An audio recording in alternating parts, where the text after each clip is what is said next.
Alhamdulillah, alhamdulillahi rabbil alamin, wa bihi nasta'in ala umuri dunya waddin. Wassalatu wassalamu ala sayyidina Muhammadin wa ala alihi wa sahbihi wa man tabi'ahum bi ihsanin ila yaumiddin. Amma ba'du, Allahumma faqihna fid din wa 'allimna at-ta'wil. Tentunya yang saya hormati dan muliakan jamaah salat zuhur Masjid Baitul Adli, yang tentunya kita semua yang hadir di sini, semoga Allah Subhanahu wa taala selalu memberkahi kehidupan kita, dan kita bermohon kepada Allah Subhanahu wa taala semoga amal ibadah kita dari tadi pagi sampai kepada siang hari ini diterima oleh Allah dan dicatat sebagai ibadah yang akan kita temui pahalanya di akhirat. Ma'asyiral mu'minin wal mu'minat, jamaah salat zuhur yang dimuliakan oleh Allah, tidak ada kata yang paling utama di siang hari ini kecuali kita panjatkan puji syukur kita ke hadirat Allah, yang mana Allah selalu memberikan kepada kita semua tuntunan hidayahnya, sehingga siang hari ini pun di tengah kesibukan kita, di tengah waktu yang menurut kita sempit dan banyak hal yang harus kita kerjakan, hati kita masih terpanggil untuk melaksanakan sholat berjamaah dan juga tentunya mendengarkan dan duduk i'tikaf di masjid yang dimuliakan oleh Allah ini, yang mana duduk kita di sini, ibadah kita di sini merupakan bentuk dari rasa tasyukur kita kepada Allah Subhanahu wa taala, yang tentunya Allah pun memberikan jaminan bagi orang-orang yang mampu mensyukuri nikmat Allah, sudah barang tentu Allah akan tambah kenikmatannya. Begitupun sebaliknya, ketika dia tidak mensyukuri nikmat Allah, maka tentunya yang diterima akan bukan lagi nikmat, tapi akan tetapi sebalikan dari nikmat tersebut. Salat dan salam kita pun tidak lupa haturkan kepada Rasulullah sallallahu alaihi wasallam. Beliau adalah qudwah serta uswah kita, di mana di bulan ini, di bulan Rabiul Awal, beliau dilahirkan ke dunia ini, yang mana kelahiran beliau itu sangat fenomenal, di mana dengan lahirnya seorang bayi tanggal 12 Rabiul Awal di rumahnya Aminah, dan tentunya disaksikan oleh Abdul Muthalib, bayi tersebut ketika lahir mampu memadamkan api abadi yang di Persia, mampu menggoncangkan Mekah pada waktu itu, bahkan mampu juga memberikan atau menurunkan cahaya dari langit. Bayi itu tentunya tumbuh menjadi seorang nabi dan rasul yang menjadi panutan seluruh umat manusia. Bayi yang lahir tanggal 12 Rabiul Awal itu diberi nama oleh Abdul Muthalib dengan nama Muhammad. Tentunya banyak orang yang bertanya kepada Abdul Muthalib, kenapa diberi nama Muhammad? Kenapa tidak diberi nama seperti nama orang Quraisy pada umumnya? Jawaban Abdul Muthalib singkat pada waktu itu. Beliau mengatakan, Sumiyah lahu bi Muhammad, saya namai dia dengan nama Muhammad karena tentunya saya ingin seluruh penghuni langit dan penghuni bumi itu mampu memujinya. Dan doa itu dikabulkan oleh Allah, sehingga beliau diangkat menjadi nabi dan rasul Allah Subhanahu wa taala. Nah, tentunya bagi kita semua umat-umat yang mengharapkan syafaat beliau, tentunya dalam kehidupan kita banyak hal yang bisa kita jadikan teladan, jadikan contoh dari manusia agung tersebut. Beliau adalah seorang pemimpin yang sukses dari segala sisi. Beliau di dalam kemiliteran sukses, mampu untuk membawa pasukannya sampai kepada pembukaan kota Mekah tanpa ada darah yang tertetes satupun, tanpa ada pedang yang dihunuskan. Kota Mekah terbuka untuk ditaklukkan oleh Rasulullah pada waktu itu. Beliau adalah seorang pedagang yang hebat, mampu meningkatkan omset dari tuannya, yaitu Khadijah pada waktu itu, sehingga kemahirannya di dalam memarketkan, memasarkan produk itu diacungi jempol bukan hanya oleh puannya yaitu Khadijah, tapi juga oleh orang-orang yang ada di sekitar Khadijah. Beliau juga adalah orang yang sukses dalam memimpin rumah tangga. Semua orang yang kenal beliau dalam memimpin rumah tangga tentunya membaca riwayat-riwayat yang hebat. Bagaimana Rasulullah itu ketika memimpin rumah tangganya tetap adem, tentrem, walaupun ada masalah tapi tidak terjadi konflik atau bahkan tidak terjadi kata-kata yang kasar keluar dari lisan beliau. Dari segi apapun beliau itu luar biasa. Makanya patut bagi kita semua menjadi umat beliau yang terus meneladani beliau. Karena tentunya kebutuhan kita dalam kehidupan ini bukan hanya kebutuhan secara materi saja, kita pun ingin bahagia secara psikologis kita, secara kebatinan kita. Yang mana kebahagiaan itu tentunya bisa kita dapatkan dengan mengikuti orang-orang yang telah diberi nikmat oleh Allah. Di dalam surah Al-Fatihah kita diingatkan oleh Allah Subhanahu wa taala ketika kita membaca ayat ihdinas siratal mustaqim, tunjukilah kami ya Allah kepada jalan yang lurus, siratal ladzina an'amta alaihim, jalan yang telah kau berikan nikmat kepada mereka. Jadi jalan yang lurus, jalan yang bahagia, jalan yang dekat dengan Allah adalah jalan kenikmatan yang telah Allah berikan jalan tersebut kepada orang-orang yang dipilih oleh Allah. Siapa? Tentunya pucuk utamanya adalah Rasulullah SAW. Ke bawahnya adalah pewaris-pewaris Rasulullah, yaitu ulama-ulama yang amilin, yang mengamalkan ilmunya dan berkhidmat untuk agama Allah tentunya. Pada kesempatan siang hari ini kita tidak akan banyak berbicara tentang bagaimana sifat Rasulullah, tapi bagaimana kita itu menjadikan hati kita, hidup kita lebih bahagia dengan meneladani sifat Rasulullah SAW.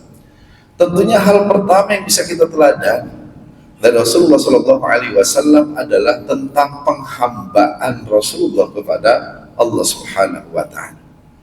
Satu sisi Rasulullah memang adalah Nabi dan Rasul, tapi di sisi lain Rasulullah mempunyai sebuah sifat yang jaiz yang disebut dengan a'radul basyariyah, yang mana beliau pun levelnya manusia seperti kita. Tapi di sisi lain beliau mampu mengkombinasikan dua hal tersebut sehingga melahirkan sebuah nilai penghambaan yang tinggi kepada Allah Subhanahu wa taala. Yang mana dari penghambaan tersebut tentunya Allah Subhanahu wa taala memberikan kepada Rasulullah sebuah keberkahan. Mana keberkahan yang paling tinggi? Keberkahan yang paling tinggi yang diberikan oleh Allah kepada Rasulullah adalah diangkatnya Rasulullah ke Sidratul Muntaha untuk bertemu dengan Allah Subhanahu wa taala. Coba kita lihat di dalam kalimat surah Al-Isra ayat 1, yang diangkat oleh Allah ke Sidratul Muntaha itu bukan Rasul, itu bukan Nabi, tapi apa? Subhanalladzi asra bi'abdihi, Maha suci Tuhan yang telah memperjalankan hambanya di tengah malam. Berarti kalau Allah Subhanahu wa taala menjelaskan kepada kita semua bahwa yang diperjalankan adalah hamba di tengah malam, ada kemungkinan orang-orang pengikut Rasulullah atau umatnya Rasulullah yang mengikuti jejak langkah Rasulullah akan mendapatkan hal yang sama, dalam artian bahwa dia mampu mendapatkan ketenangan batinnya di satu sisi, dan di sisi lain dia akan mendapatkan keberkahan di dalam hidup. Maka kembali kita renungi bagaimana penghambaan kita kepada Allah Subhanahu wa Ta'ala. Mulai misalkan coba kita lihat aktivitas Rasulullah dari bangun tidur sampai beliau tidur kembali, di mana Rasulullah mengajarkan kepada kita semua bangun tidur saja itu sudah ada rambu-rambu dari Rasulullah. Ketika bangun tidur, kata Rasulullah, jangan ingat kepada dunia. Ingat kepada dunia itu apa? Hal-hal yang berkaitan dengan dunia. Contoh misalkan ingat dengan permasalahan yang kita hadapi, atau misalkan langsung berburu dengan gadget kita, bangun tidur langsung pegang handphone, atau misalkan bangun tidur langsung ingat kepada hal-hal yang lain terhadap dunia. Kenapa? Karena tentunya ketika orang bangun tidur ingat kepada dunia, maka Allah Subhanahu wa Ta'ala akan memberikan kepada orang tersebut 3 hal minimal 3 hal. Mana itu? Pertama, dia akan merasa kebingungan seharian terus ketika menghadapi dunia itu. Kalau misalkan kita bangun tidurnya ingat sama dunia, ingat sama masalah, maka seharian itu kita akan selalu ingat dengan masalah yang akan kita temui dan yang akan kita hadapi.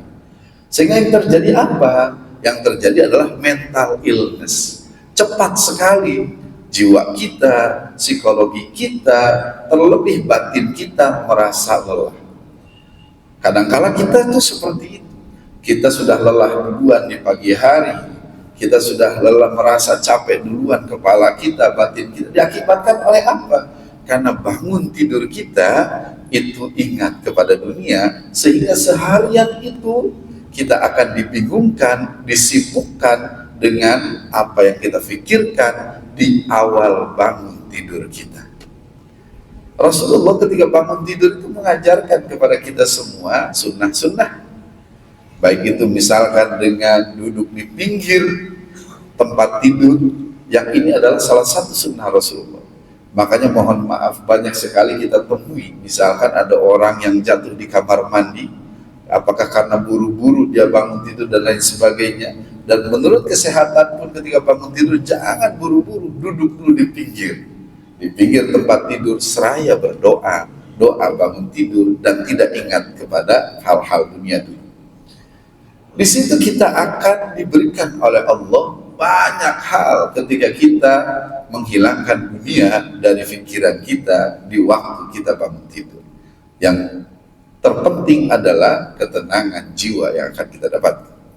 Yang kedua, ketika bangun tidur ingat kepada dunia, maka yang akan kita rasakan adalah kita tidak akan pernah merasa puas terhadap dunia yang kita sedang dapatkan atau yang akan kita dapatkan.